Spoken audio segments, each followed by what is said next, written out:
عبادت ہے۔ نماز ہمیں دنیا میں برائیوں سے بچاتی ہے اور آخرت میں جہنم کی آگ سے۔ نماز ہماری غلطیوں اور کوتاہیوں کا کفارہ بھی کرتی ہے، اسی لیے قرآن مجید میں اور سنت رسول صلی اللہ علیہ وسلم میں اس کی بہت تاکید آئی ہے۔ اس کو ادا کرنے والے کامیاب اور اس سے گریز کرنے والوں کا برا انجام اس آیت میں بتایا گیا ہے، جس کا آج ہم مطالعہ کریں گے۔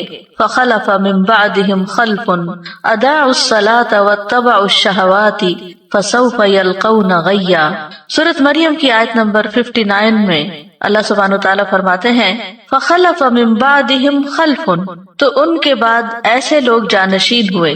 عربی میں ایک خلف ہوتا ہے، ایک خلف ہوتا ہے۔ خلف کہتے ہیں برے جانشین کو اور خلف کہتے ہیں اچھے جانشین کو۔ یعنی سورۃ مریم میں اللہ سبحانہ تعالیٰ نے جن انبیاء کا ذکر کیا، ابراہیم علیہ السلام، موسیٰ علیہ السلام، اسماعیل علیہ السلام، ادریس علیہ السلام، ان سب کا ذکر کرنے کے بعد، ان کی تعریف کرنے کے بعد اللہ تعالیٰ فرماتے ہیں فَخَلَفَ مِن بَعْدِهِمْ خَلْفٌ، کہ ان قابل تعریف لوگوں کے بعد ایسے برے جانشین آئے کہ جن کی سب سے بڑی برائی کیا تھی؟ اضاعوا الصلاۃ، انہوں نے نماز ضائع کر دی، واتبعوا الشہوات، اور خواہشات کے پیچھے لگ گئے۔ یعنی ان کے آباء و اجداد نیک تھے لیکن ان کی اولادوں نے نمازیں چھوڑ دی، یا پھر ان نمازوں کے ارکان و واجبات چھوڑ دیے، یا یہ کہ انہیں اپنے وقت سے تاخیر کے ساتھ پڑھا اور ایسے کام کیے کہ جس سے نماز کا پڑھنا اور نہ پڑھنا ایک ہی ہو گیا۔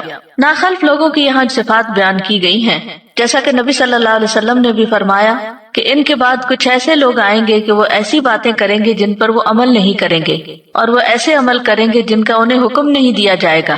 تو جو اپنے ہاتھ سے جہاد کرے وہ مومن ہے، جو اپنی زبان سے جہاد کرے تو وہ مومن ہے، جو اپنے دل سے جہاد کرے تو وہ مومن ہے، اور اگر یہ بھی نہ ہو تو خشخاش کے دانے برابر بھی ایمان نہیں رہتا۔ یعنی ایسے لوگوں کو سمجھانا چاہیے زبان سے بھی اور ہاتھ سے بھی، یعنی جیسے اپنے بچے ہیں اور وہ چھوٹے ہیں ابھی 10 سال کے بعد بھی اگر نماز نہیں پڑھتے تو جیسے کہ حدیث میں آتا ہے کہ ان کو مار بھی سکتے ہیں، تاکہ وہ اگر پیار محبت سے اور سمجھانے سے، واعظ نصیحت سے نہیں سمجھتے تو سختی سے سمجھے، حتیٰ کہ نماز ان کی عادت ہو جائے اور پھر اس کے بعد زندگی میں وہ اس پر چلتے رہیں۔ تو بات یہ ہو رہی ہے کہ ان چنے ہوئے لوگوں، انعام یافتہ لوگوں کے بعد آنے والے برے اور شریر لوگوں کا فسق و فجور کیا ہے، کیا صفت ہے، کیا دلیل ہے کہ اضاعوا الصلاۃ، انہوں نے نماز کو ضائع کر دیا، نماز کو چھوڑ دیا، یا یہ کہ شریعت کے مطابق اسے ادا نہیں کیا، اس میں سستی دکھائی، اس میں اہمال کیا، یعنی اسے نیگلیکٹ کر دیا یا اس سے منع کر دیا۔ یہ لوگ اللہ سے ڈرنے والے لوگ نہیں تھے۔ مجاہد کہتے ہیں کہ اس سے مراد اس امت کے وہ لوگ ہیں جو راستوں میں جانوروں اور گدھوں کی طرح ایک دوسرے پر سوار ہوتے ہیں، نہ تو وہ آسمان میں اللہ سے ڈرتے ہیں اور نہ زمین میں لوگوں سے شرم کرتے ہیں۔ یعنی انہوں نے بے حیائی اور برائی کے طریقے اپنا لیے اور جس کام کے لیے انہیں پیدا کیا گیا تھا اس کام کو انہوں نے چھوڑ دیا۔ ابو سعید خدری کہتے ہیں کہ میں نے رسول اللہ صلی اللہ علیہ وسلم کو فرماتے ہوئے سنا 60 سال کے بعد نااہل لوگ پیدا ہوں گے، یعنی نبی صلی اللہ علیہ وسلم کے جانے کے 60 سال بعد، جو نماز کو ضائع کر دیں گے اور خواہشات کی پیروی کریں گے اور جہنم کے گڑھے میں جا پڑیں گے۔ ان کے بعد ایسے لوگ جانشین ہوں گے جو قرآن تو پڑھیں گے لیکن وہ ان کے حلق سے نیچے نہیں اترے گا، یعنی صرف تجوید اور قرات کے ماہر ہوں گے لیکن قرآن ان کے دلوں پر اثر نہیں کرے گا اور نہ ہی ان کے عمل میں آئے گا۔ اور قرآن کی قرات 3 طرح کے لوگ کرتے ہیں، نمبر 1 مومن، نمبر 2 منافق، اور نمبر 3 فاجر۔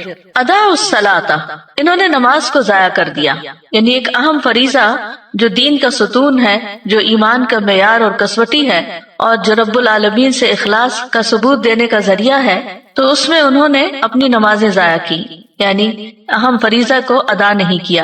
تو بہت سے اہل علم یہ کہتے ہیں کہ یہاں اس سے مراد نماز پوری طرح چھوڑ دینا ہے، یعنی یہ وہ لوگ ہیں جو نمازیں چھوڑ دیتے ہیں۔ بعض اہل علم یہ کہتے ہیں کہ یہ وہ لوگ ہیں جو نمازوں کو اس کے آخری وقت تک مؤخر کر دیتے ہیں، یعنی پڑھ تو لیتے ہیں لیکن بے وقت کی پڑھتے ہیں۔ اور بعض کہتے ہیں کہ یہ وہ لوگ ہیں جو نمازوں کے اوقات ضائع کر دیتے ہیں، یعنی قضا کر کر کے پڑھتے ہیں۔ اور بعض نے یہ بھی کہا کہ یہ وہ لوگ ہیں جو ارکان اور واجبات کو ضائع کر دیتے ہیں، یعنی نماز کے سارے ارکان، شرائط وغیرہ پوری طرح ادا نہیں کرتے۔ حسن بصری کہتے ہیں کہ اس سے مراد وہ لوگ ہیں جنہوں نے مساجد کو بیکار اور خالی کر دیا اور کھیتی باڑی کو لازم کر لیا، یعنی دنیا کے کام کاج میں، دنیا کمانے میں ایسے مصروف ہوئے کہ نمازوں کو مسجد میں پڑھنے کی بجائے جہاں